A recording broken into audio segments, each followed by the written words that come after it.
Brandy, tell me about your Jeremy. What kind of husband, father? My Jeremy, he was loving, caring, huge heart. If you needed him, you could call him. He would be there. He gave you his word. He was 100% helped you. He would give you the shirt off his back. You never heard no from him. He was a genuine man, irreplaceable. Missed extremely. How long have you guys been? 21 years. 20, we're together 22. How did you meet? A mutual friend, he was coming back from the Marine Corps, and his best friend growing up was one of my best friends in high school. So he brought him out and introduced him, and me and Jeremy met, and then we stayed together. We were inseparable. What kind of husband was he? Jeremy, he was phenomenal, kind. He never missed an anniversary, a birthday. If I was having a hard day, he would make up a holiday for me. He would bring flowers, he'd make up cards. I can go to like the store or something, I'll come back and the whole house will be decorated in hearts and hanging from everything. It always had different sayings. Can't replace that, He's one in a million. Do you think people who don't deal with mental illness or who doesn't have a relationship with someone with mental illness understands the importance of that connection with a therapist or a psychiatrist and the importance of their medications? No, they don't. They don't understand the situations they go through daily, what's going on in their heads. They need to learn to work with them and just not accuse them of doing stuff, being on something or, saying, oh, lock them up or they're not acting right.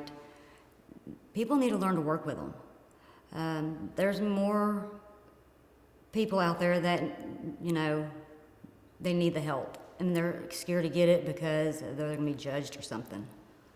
How hard is it for you still not having those answers? It's very hard. Explaining to my kids, they're like, hey, what happened? When are we going to get answers? I was like, I don't know. I don't see us getting answers. Nobody wants to talk. And I've looked at like the places around for videos and stuff, and nobody wants to release their videos to me so I can see what's going on. I do have the Angela Rivers one. That's the video I have. That's what showed me that my husband did not kill himself. But what happened from the house to CenturyLink, I'll never know. I'll never know what went through his mind or what made him go to CenturyLink. Those are questions I'll never get to answer. When you start to learn more about the circumstances of his passing, what goes through your mind? He was alone. He was by himself. Nobody was there to help him. What was he thinking? What was going through his mind? Why didn't somebody comfort him, knowing what they just did? They just kind of all just stood by and watched.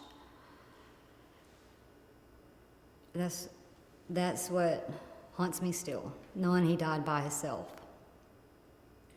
Do you have worries seeing how your husband passed that the Bossier City Police Department doesn't have adequate training to deal with people suffering mental illness? They do not. They don't at all because Officer Braggs had his gun pulled on my husband the second he got out of his car. And if you've seen the video, Jeremy was in his boxers. You can tell he had no weapon. You can tell there was something wrong with someone standing outside in their boxers. That's not a normal person. The normal person's not going to do that. Instead of pulling your gun out on them, try to talk to them. Don't just, come at them like that.